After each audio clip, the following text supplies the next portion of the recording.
शाम 6:30 बजे विजय विक्रम सिंह ने अपने सभी फॉलोअर्स से ये निवेदन किया वो मुझे बिग बॉस बुलाना बंद करें लोग और मुझे गालियां देना बंद करें कि मुझे मैसेज करना बंद करिए, मेरे कंट्रोल में कुछ नहीं है, मेरे ज़रिए नहीं हो सकता और मुझे गाली दे के तो बिल्कुल नहीं हो सकता। ये एक बड़ा भारी कन्फ्यूजन है हमारे जीवन में। लोगों को ये लगता है कि मैं बिग बॉस हूँ या बिग बॉस की आवाज़ हूँ, जबकि शो में दो आवाज़ें, एक जो कंटेस्टेंट से बात करते हैं जिनको बिग बॉस कहते हैं लोग, और एक जो ऑडियंस से बात करती है, यानी कि मैं जो चीज़ें आपको एक्सप्लेन करते हैं, जैसे मैंने दिखाया शाम 6 बजे टाइम बताना या टास्क एक्सप्लेन करना या आगे देखिए कल देखिए। आगे देखिएगा बड़ा मज़ेदार किस्सा है। एक बार शाहरुख साहब आए थे फिल्म प्रमोट करने, तो उनसे पूछा गया कि शो से जुड़ी क्या चीज़ है। बोले मुझे उस आदमी से मिलना है जो झूठ मूठ चिल्लाता रहता है आगे देखिए और फिर कुछ होता नहीं दिखाने के लिए। तो ये जो कन्फ्यूजन है वो ये है कि मैं ही बिग बॉस हूँ। ऐसा नहीं है भाई, मैं शो की दूसरी आवाज़ हूँ। I am the narrator's voice on the show. तो मुझे बिग बॉस बुलाना बंद करें लोग और मुझे गालियाँ देना बंद करें और मुझे ये कहना बंद करें कि मुझे एक बार शो में चांस दे दीजिए। मैं अपने ही चांस के लिए हर साल जो है अपनी एप्लीकेशन डालता हूँ एंडमॉल और कलर्स के लिए, तो मैं कहाँ से किसी को चांस दूंगा। मुझे कोई इल्म नहीं है इस बात का कि किस तरह से कंटेस्टेंट्स का सिलेक्शन किया जाता है। तो हाथ जोड़ के विनती है कि मुझे मैसेज करना बंद करिए, मेरे कंट्रोल में कुछ नहीं है, मेरा इस चीज़ से कोई लेना देना नहीं है कि कंटेस्टेंट कौन अंदर जाएगा कौन नहीं जाएगा। मैं अपना काम करता हूँ और बहुत खुश हूँ काम करके। सर आपका पेट खराब हो गया, आप जा नहीं सकते सेट पर तो आपके बदले कौन आता है वहाँ पे? नहीं ऐसा तो या कभी किसी तरह बीमार पड़ गए आप या कुछ इमरजेंसी आ गई हो घर में? नहीं, क्योंकि जैसा मैंने बताया, क्योंकि मैं नरेटर हूँ शो का, तो मेरा लाइव कोई ऐसा इन्वॉल्वमेंट नहीं होता है।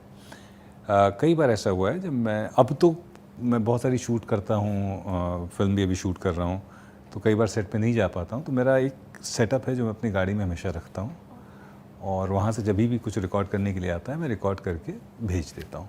और ये मेरे साथ शुरू से रहा है, ये एडवांटेज एक रही है। तो ये प्रॉब्लम कभी नहीं है। ये प्रॉब्लम ज़रूर आई है कभी कभार कि आप कहीं ऐसी जगह पे हो जहाँ नेटवर्क बहुत ख़राब है। जैसे फैमिली मैन का सीज़न 1 हम शूट कर रहे थे, ये बात है 2018 नवंबर की। शो भी चल रहा था उस समय, बिग बॉस चल रहा था और शूट थी, वो नाइट शूट थी।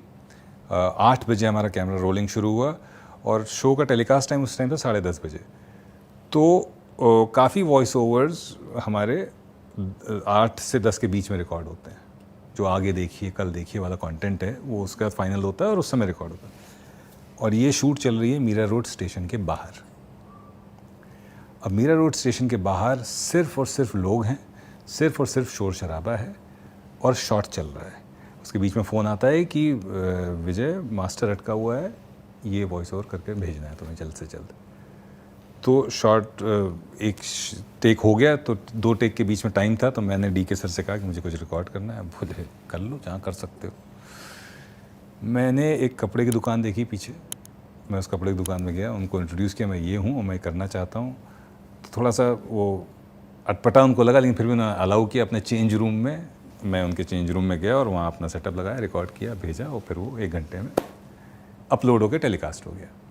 तो ये इतनी ही समस्या आती है, बाकी और ऐसी कोई दिक्कत नहीं। सलमान सर के साथ भी यारी दोस्ती काफ़ी चर्चा में रहती है। हाँ। हर जगह से कुछ ना कुछ खबर आती है, बट आपको ही पता है उनके साथ आपका कैसा बॉन्ड है, कैसा रिलेशन शेयर करते हैं, तो मैं वो जानना चाहती हूँ। ये बहुत बड़ा मिथ है कि मेरी सलमान सर से कोई दोस्ती है।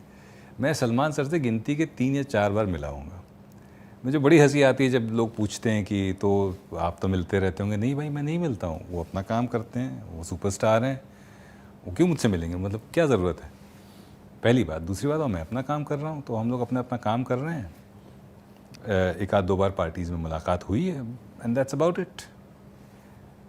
कई मैसेजेस आते हैं कि हमें मिलवा दीजिए, आप तो जानते होंगे। नहीं, मैं नहीं जानता हूँ।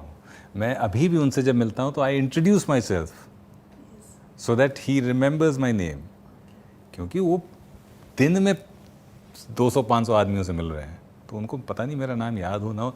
तो बेसिकली जो ये समझ रहे हैं कि मेरी कोई यारी दोस्ती है, मैं अभी भी अगर उनसे मिलूँगा तो उनको पहले अपना नाम बताऊँगा।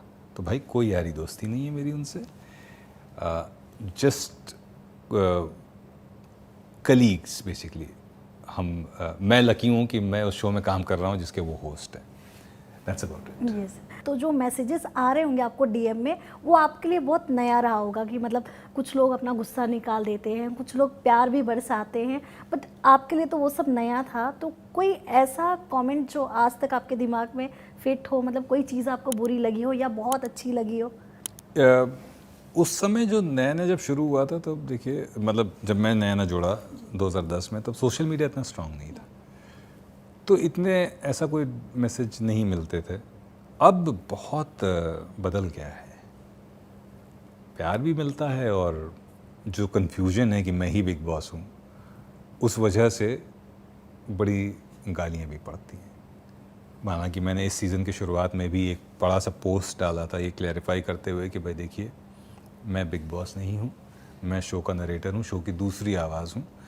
पर मुझे लगता है वो पोस्ट पढ़ा नहीं किसी ने क्योंकि अभी भी जब कोई कंटेस्टेंट आउट होता है तो एक ही चीज़ कॉमन होती है, मेरे डीएम में गालियाँ।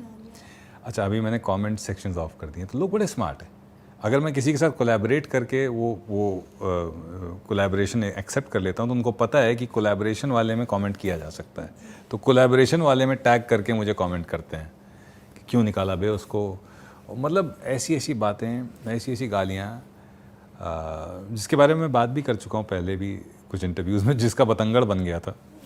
किसी ने जो मैंने ये बातें बताई कि गालियाँ पड़ती हैं, पर इसका मतलब ये नहीं कि कोई धमकी देता है, पर किसी ने एक आर्टिकल छाप दिया कि साहब वो थ्रेट मिल रहा है, और फिर वो आर्टिकल लोगों ने पिकअप कर लिया और कई सारे लोगों ने वही छाप दिया कि बिग बॉस। बट ये थ्रेट के पीछे का सर राज क्या है, ये आप ये बता सकते हैं? क्या सच में कोई ऐसा थ्रेट मिलता है, या फिर यूजुअली जो लोग देखते हैं ऑडियंस, वो गालियाँ वगैरह मतलब वो तो आर्टिस्ट को देते हैं, यहाँ तक कि किसी को नहीं छोड़ते आज की जो ऑडियंस है अपनी, क्योंकि ये बहुत एक्सेसिबल हो गया है लोगों तक पहुँचाना अपनी चीज़ें। जी, थ्रेट तो ऐसा कुछ नहीं, बातें अजीब अजीब गंदी और गालियाँ। सो सर, क्या आपने जो भी आपको डीएम करते हैं लोग, क्या आपने कभी इंटरेक्शन किया वो लोगों से? कई बार। एक्चुअली मैं कानपुर से हूँ, तो कानपुर वाले फितरतन थोड़े बदमाश होते हैं, तो कई बार जो गालियाँ आती हैं तो मुझे मन करता है कि मैं थोड़ा कानपुरिया अंदाज में उनको रिप्लाई करूँ, पर थैंकफुली मैंने आज तक नहीं किया है। बड़े ही सभ्य तरीके से मैंने उनको रिप्लाई किया, और मैंने ये महसूस किया कि अगर मैं सभ्य तरीके से रिप्लाई करता हूँ तो उनको अपनी गलती का एहसास हो जाता है। एक आध बार मैंने किसी को बोला, भाई क्यों अपने संस्कार ख़राब कर रहे हो, गाली मत दो, मैं ये हूँ, मुझे गाली दे के कोई फ़ायदा नहीं। एंड दे रिस्पॉन्ड सेइंग कि सॉरी सर, हमारी इंटेंशन ये नहीं थी, बट हमारा ये मैसेज था जो पहुँचाना था। तो मैं उनको बताता हूँ कि भाई मैं मैसेंजर नहीं हूँ, मैं किसी का मैसेज किसी को नहीं पहुँचा सकता। आपको कोई मैसेज देना हो तो कलर्स और इसकी वेबसाइट है, वहाँ जाइए, वो जो भी मैसेज है आप पास ऑन करिए। मेरे ज़रिए नहीं हो सकता, और मुझे गाली दे के तो बिल्कुल नहीं हो सकता। तो कई लोगों ने इस बात का एहसास किया है कि उन्होंने गलत किया और सॉरी भी मांगा है।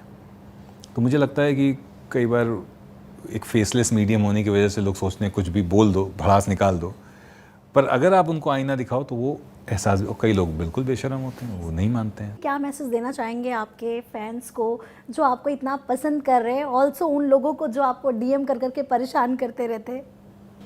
परेशान तो नहीं, प्यार है लोगों का आपके अंदाज में। जी जी।